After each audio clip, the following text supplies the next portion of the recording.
হয়নে 15 অক্টোবৰ তাৰিখে আমাৰ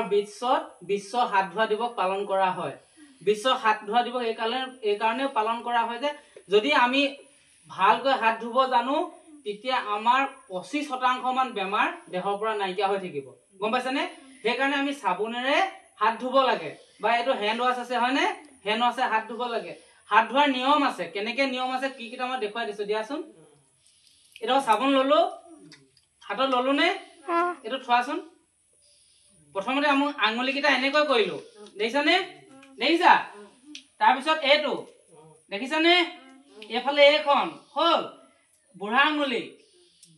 এইকিটা আঙুলি গুটে কিটা আঙুলি এনেকৈ আমি কৰিব লাগে গুটে 10টা আঙুলি আমি কৰিলো হলনে তাৰ পিছত এটো গম পাইছানে এবো গম পালা এনেকৈ আমি হাত ধুব লাগে গম পাইছানে হাত ধুলে আমাৰ দেহৰ পৰা দেহলৈ কি যোৱাৰ কম থাকে বেমাৰ যোৱাৰ কম